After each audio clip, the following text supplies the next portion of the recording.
Hello, welcome back to our online English classes at Shri Ram College 17 RB Rais Nagar. Students, आज हम करने वाले हैं एक बहुत ही famous poem words composed by Edwin Thumboo वो इज़ अ सिंगापोरियन पोइट। उनके द्वारा लिखी गई बहुत ही फेमस पोइम है, वर्ड्स बहुत ही कॉमन थीम पे लिखी गई पोइम है।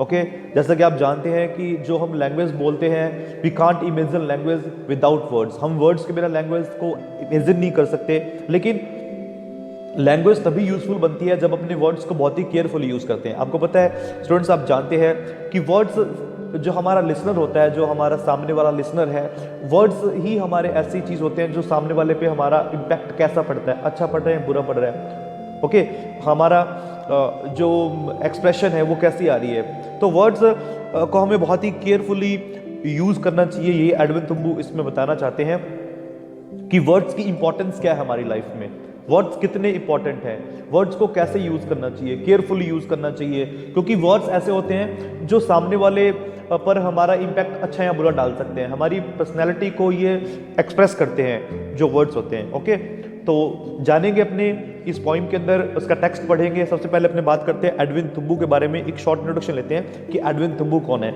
Edwin Thumboo born on 22 November 1933 Singapore के अंदर इनका बर्थ हुआ है और ये राइट नाउ अभी जीवित है, लिविंग पोइट है।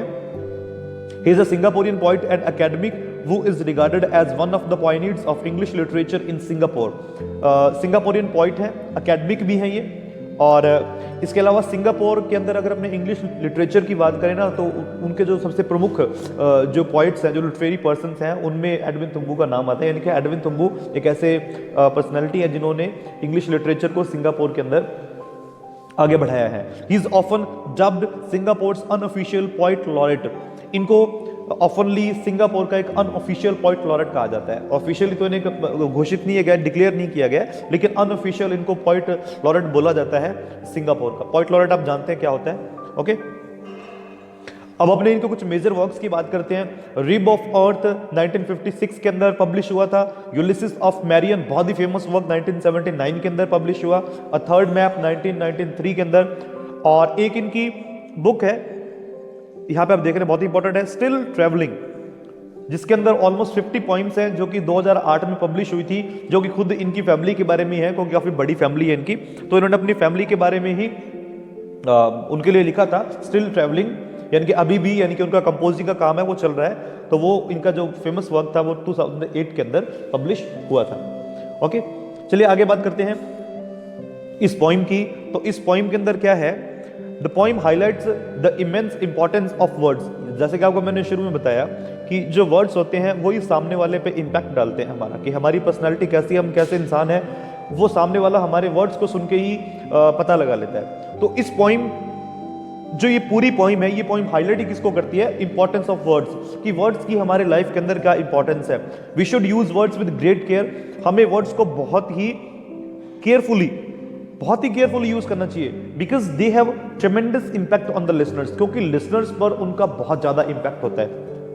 मैं आपको शुरू बार बार बता रहा हूं कि वर्ड्स होते हैं वो डिपेंड करता है कि हम उनका यूज कैसे करते हैं, और सामने वाला हमारी पर्सनैलिटी के बारे में क्या अपनी थॉट प्रोसेस रखता है। If you use words for someone behind him, और अब कई बार हम क्या करते हैं कि हम दूसरों के लिए कुछ उसकी पीठ पीछे बोलते हैं ना। अक्सर हम इंडियन सीखते वैसे भी आदत है कि हम चुगली करते हैं, बैक बाइटिंग करते हैं ना। हाँ, तो कहता है कि तब तो हमें बहुत ही मतलब केयरफुली यूज करना चाहिए, क्योंकि जो व्यक्ति जिसको हम सुना रहे हैं, जो हमारे वर्ड्स को सुन रहा है, और कहीं उसको वो मिस इंटरप्रेट कर देगा, तो क्योंकि यही तो होता है कि देखिए वर्ड्स का लॉस क्या होता है कि जब हम किसी के सामने कोई बात कर रहे हैं, और वो जो हमारा लिसनर था, जब वो आके दूसरे व्यक्ति को बताएगा ना, तो वो वर्ड्स को अपने अकॉर्डिंग चेंज कर देगा, उनको पॉलिश कर देगा, और हो सकता है कि आपके लिए वो प्रॉब्लम क्रिएट हो जाए। ओके तो आई थिंक कि आपको पोइम की थीम समझ आई होगी। ये थीम यही है कि वर्ड्स का यूज हमें कैसा करना चाहिए। ओके तो चलिए शुरू करते हैं इस पोइम के टेक्स्ट को। पहला शब्द ये रहा, वर्ड्स आर डेंजरस। कह रहा है वर्ड्स बहुत डेंजरस हो सकते हैं। कब हो सकते हैं? Specially the simple kind you leave behind for others. और कह रहा है कि वर्ड्स तब डेंजरस हो सकते हैं जब आप उन वर्ड्स को किसी की पीठ पीछे बोल रहे हैं, मतलब किसी दूसरे के लिए बोल रहे हैं, किसी दूसरे के सामने। मतलब जिसके लिए आप बोल रहे हैं वो व्यक्ति आपके सामने एट प्रेजेंट आपके सामने नहीं है, वो आप किसी दूसरे व्यक्ति को उसके बारे में बोल रहे हैं, यानी कि उसकी पीठ पीछे बात कर रहे हैं आप। कह रहा तब तो वर्ड्स बहुत ज्यादा डेंजरस होंगे। डेंजरस क्यों होंगे? अभी मैं पहले बता चुका आपको कि जब अपने किसी दूसरे के लिए किसी दूसरे के सामने बोलते हैं ना, तो हो सकता है कि फिर उसको वो क्या कर देगा, अपने तरीके से चेंज करके बता देगा और आपके लिए प्रॉब्लम क्रिएट हो जाएगी। तो यही कह रहे हैं यहाँ पे पॉइंट एडविन तुम्बू कि वर्ड्स आर डेंजरस, वर्ड्स बहुत डेंजरस होते हैं, स्पेशली तब जब आप दूसरों की पीठ पीछे उनके लिए कुछ बोलते हैं, भले ही आप बहुत सिंपल बोल रहे हैं। किनके सामने बोलते हैं? फॉर अनडिजायरेबल रिलेटिव्स, कि जो ऐसे रिलेटिव्स जो हमारे फेवर में नहीं है, यानी कि जो हमारे अगेंस्ट चलते हैं हमेशा।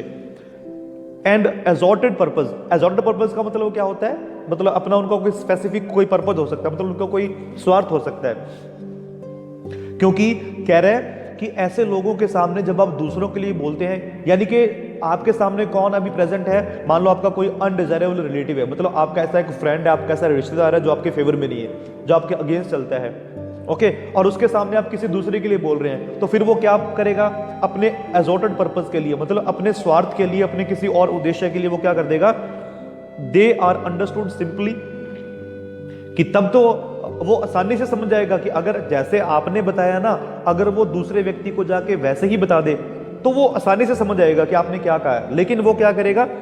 एडिटेड, वो उन वर्ड्स को एडिट कर सकता है। एडिट का मतलब यहां पे क्या है कि वो अपने तरीके से उन वर्ड्स को क्या कर सकता है? तोड़ मरोड़ सकता है, उनमें चेंज कर सकता है। Taken with the kind of air, देखिए यहां पे एक वर्ड आ रहा है taken with a kind of air. अब इसका मतलब क्या होता है कि to understand the words with a different mood, किसी दूसरे मूड के साथ वर्ड्स को समझना, यानी कि मैंने किस मूड में कहा था लेकिन आप किसी दूसरे मूड में समझ रहे हैं, मतलब वर्ड्स को आपने क्या कर लिया? मिस इंटरप्रेट कर दिया आपके लिए।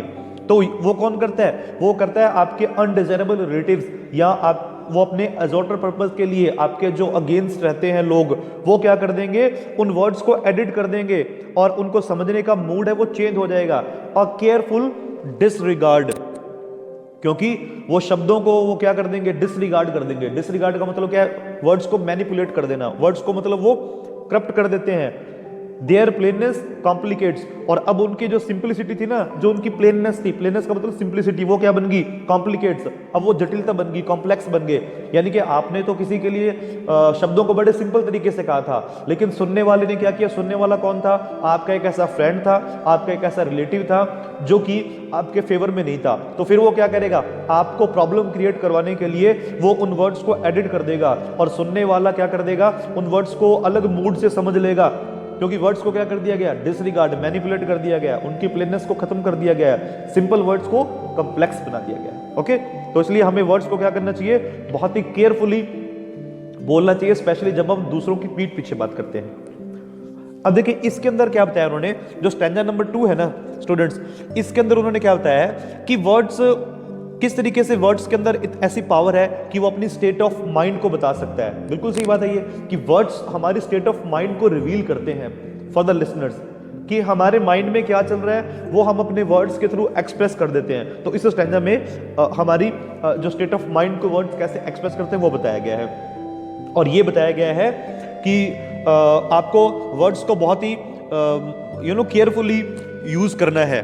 ओके, और हमें उन्हें प्रॉपर, हमारी टोन होनी चाहिए, प्रॉपर हमारा गेस्चर होना चाहिए उसको एक्सप्रेस करने के लिए। आपको पता है कि जब हम बोलते हैं तो हमारे हाथ मूवमेंट करते रहते हैं या हमारे फेस एक्सप्रेशन बदलते रहते हैं, यानी कि उनको अपने गेस्चर, टोन। अब वो यहाँ पे एक एग्जांपल दे रहा है, कहता है कई बार क्या करते हैं, when you say tell him please that the anger has come to pass. अब फर्स्ट लाइन आपको दूसरी लाइन पढ़ने के बाद समझ आएगी, that the anger has come to pass. अब यहां पे anger has come to pass का मतलब क्या है कि मान लो आपने किसी व्यक्ति पे गुस्सा किया था, ओके, आपने किसी व्यक्ति पर गुस्सा कर लिया, लेकिन बाद में क्या हुआ? जब आपका गुस्सा उतरा, that the anger has come to pass, जब आप नॉर्मल हुए तो फिर आपको याद आया कि नहीं मैंने तो गलत कर दिया। फिर आप क्या कहेंगे? When you say tell him please, तब आप कहेंगे कि नहीं प्लीज उसे बता दो, मेरे से गलती होगी, जिस पे आपने गुस्सा किया था उसे क्या बताओ? That friendship is not maimed, कि इतनी सी बात पे हमारी फ्रेंडशिप कोई टूटेगी नहीं। वैसे तो मेम्ड का जो वर्बल मीनिंग क्या होता है? रिजेक्ट कर देना या डिसेबल कर देना। तो आप जब आपका गुस्सा उतर गया तो तब आप कहते हैं कि नहीं कृपया प्लीज प्लीज ऐसा मत करो, वापस नॉर्मल हो जाओ, क्योंकि इससे हमारी फ्रेंडशिप टूट नहीं गई है। जिस व्यक्ति पे आपने गुस्सा किया था, और आप क्या करते हैं, और please do come but after the fever has put aside. Okay, तो वो क्या कहता है कि जब आपका मतलब वो फीवर का मतलब यहां पे क्या कि जब आपका गुस्सा उतर गया और आपने अपने उस गुस्से को एक साइड में रख दिया, पुट असाइड योर एंगर, जब आप अपने गुस्से को आपने एक साइड रख दिया, यानी कि गुस्से को आपने छोड़ दिया। ओके, लेकिन उससे पहले आप क्या कर चुके हैं, किसी सामने वाले व्यक्ति को आप हर्ट कर चुके हैं, तो तब क्या कहता है, when you mean to be polite, और अब आप क्या करना चाहते हैं, उसके सामने पोलाइट बनना चाहते हैं। पोलाइट का मतलब ये समझते हैं ना, विनम्र बनना, और केयरफुल, बहुत ही उसके सामने आप समझदार बनने की कोशिश करते हैं, आप उसके सामने एक्सप्लिसिट मतलब आप उसके सामने बिल्कुल क्लियर कट आना चाहते हैं, आप साफ सुथरा बोलना चाहते हैं। कंसिडरेट का मतलब यहाँ पे थॉटफुल, और सर्कमस्पेक्ट का मतलब alert, adopting the proper tone, और कह रहा है कि अब आप क्या कर रहे हैं, विनम्र बन रहे हैं, बहुत ही स्पष्ट बन रहे हैं, बहुत अलर्ट बन रहे हैं, प्रॉपर टोन को आप अडॉप्ट कर रहे हैं जब उससे बात कर रहे हैं। लेकिन अब इसका कोई फायदा नहीं है, क्योंकि एक बार अपने शब्द से, अपने वर्ड से आप दूसरे वाले व्यक्ति को क्या कर चुके हैं, हर्ट कर चुके हैं। और अब आपका जब गुस्सा चला गया, आपको समझ आई, तो अब कोई फायदा नहीं है। क्यों फायदा नहीं? क्योंकि you are likely to be quoted as saying he want, क्योंकि अब लोग आपको समझेंगे कि आप एक दिखावा करने वाले पर्सन बन गए हैं।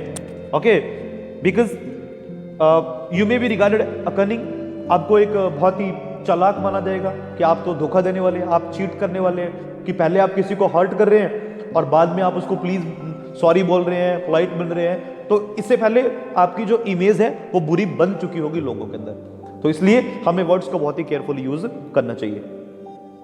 और ये रहा फाइनल स्टैंजा।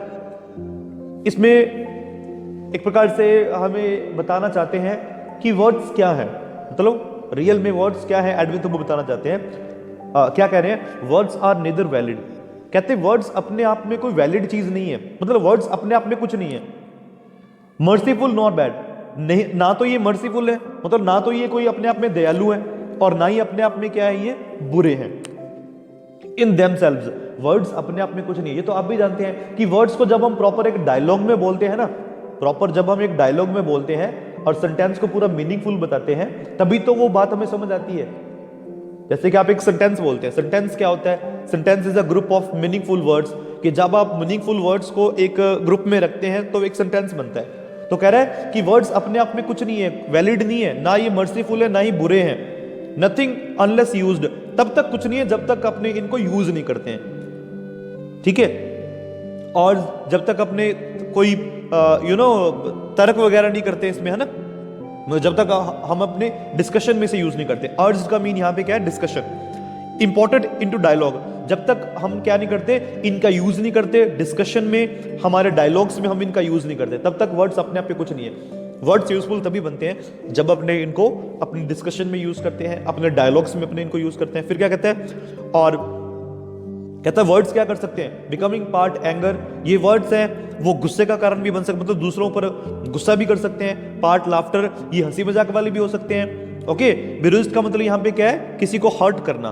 ओके, किसी को चोट भी बचा सकते हैं। Adding to the mood and gesture, जब इनको अपने प्रॉपर अपने मूड और अपने गेस्चर के साथ ऐड करते हो, अपने इनको यूज करते हैं। आपने देखा होगा ना कि कई बार अपने किसी को चुप कहने के लिए इशारा करते हैं, तो अपनी जो फिंगर होती है अपने माउथ पे रख लेते हैं, तो it is a kind of gesture कि हम सामने वाले को कहते हैं कि चुप हो जाओ। तो कह रहे हैं वर्ड्स को जब हम प्रॉपर मूड और प्रॉपर गेस्चर के साथ बोलते हैं, तभी वो दूसरों पर इफेक्ट डालते हैं। दूसरे पर आप क्या गुस्सा कर रहे हैं, क्या आप हंसी मजाक कर रहे हैं, या आप किसी को हर्ट कर रहे हैं, तो depends on words with proper mood and gesture. Words are words, कहता है वर्ड्स तो वर्ड्स ही होते हैं, ये अपने आप में कुछ नहीं होते। एक्सेप्ट फॉर अस, अब यहां पे थोड़ा सा पॉइंट कह रहा है कि एक्सेप्ट फॉर अस, कहता है हमारे लिए थोड़ा सा अलग है।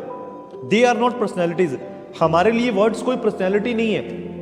Okay, we make them into points, हम तो सिर्फ उनका पॉइंट्स में यूज करते हैं अपनी फीलिंग्स को एक्सप्रेस करने के लिए, अपनी एक्सप्रेशंस को रिफ्लेक्ट करने के लिए पॉइंट के अंदर, या अपनी थॉट प्रोसेस को बताने के लिए हम वर्ड्स का यूज करते हैं। ओके, तो ये थी स्टूडेंट्स एक बहुत ही short point words by Edwin Thumboo. I hope कि आपको समझ आई होगी, बहुत ही इंटरेस्टिंग सब्जेक्ट पर लिखी गई है। आप हमारी वीडियोस को लाइक करते रहें, शेयर करते रहें, कमेंट्स में हमें बताते रहें आपको कैसा लग रहा है। मिलते हैं एक नेक्स्ट वीडियो के साथ में। Thanks for watching, have a great time.